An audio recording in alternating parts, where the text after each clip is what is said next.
اتنی سختی کا معاملہ ہے کہ آپ کے ہوش اڑا دے گا، نانی یاد دلا دے گا، چھٹی کا دودھ یاد دلا دے گا۔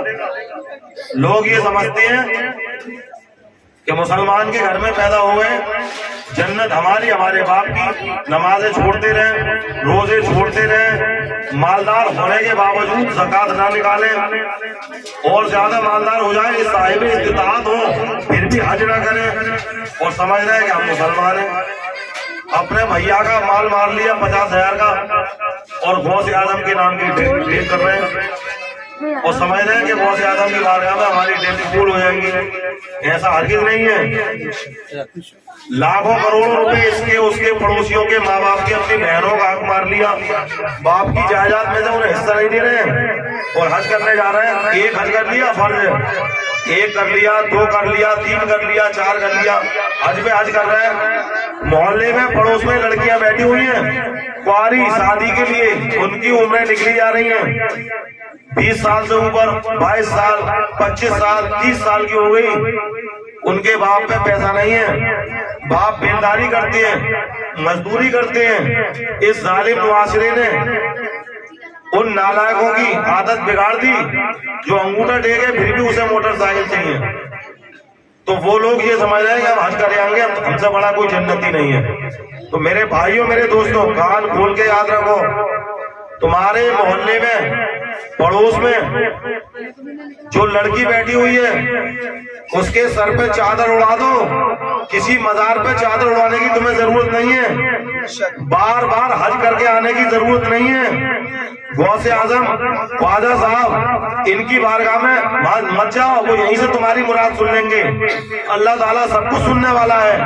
اگر تم نے دل سے اپنے پڑوس کی ایک لڑکی کے ہاتھ پیلے کروا دیے جس سے وہ گناہوں کے کرنے سے بچ گئی، تو سمجھ لو تمہاری دنیا اور آخرت دونوں آباد ہو جائیں گی، اور ورنہ تم ٹکروں پہ ٹکریں مارتے رہنا، اور حاجی حاجی حاجی حاجی نہ وہ پاجی ہے۔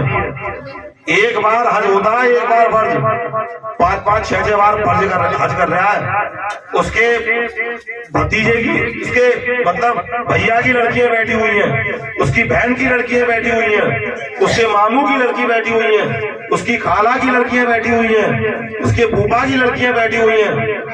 ان لڑکیوں کی طرف نہ دیکھ رہا ہے، بار بار حج کرنے جا رہا ہے، سمجھ رہا ہے کہ آج جنت کا پایا میرے ہاتھ میں آ گیا ہے، آتما نکلے گی، روح نکلے گی، اور دوسرا پیر اور آ جائے گا اسی میں جنت میں، اور چلا جاؤں گا، جنتی ہو گیا ہوں میں۔ تو میرے بھائیوں، یاد رکھو، جس طریقے سے اللہ تعالیٰ نے ہمارے اوپر حقوق اللہ فرض کیے ہیں، اسی طریقے سے حقوق العباد بھی فرض کیے ہیں۔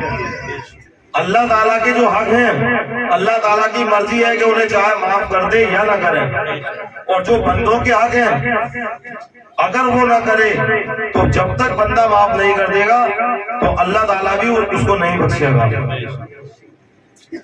تو میں آپ حضرات کے سامنے بتا رہا تھا، علم کی اتنی بڑی فضیلت ہے کہ جس کے بارے میں فرمایا گیا ہے کہ اگر تمہیں علم دین حاصل کرنا ہے، علم حاصل کرنا ہے تو چین تک جانا پڑے تو وہاں تک جاؤ۔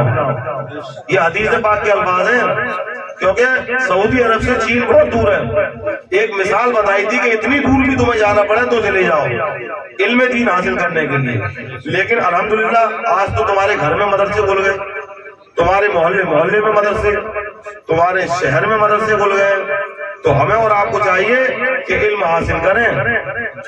اب میں آپ حضرات کے سامنے، جیسے ہی آج میرا شریف کی محفل ہے، اچھا نام میرا شریف رکھتے ہیں اس وجہ سے کہ اکثر لوگ میلاد کے نام سے سمجھ جاتے ہیں۔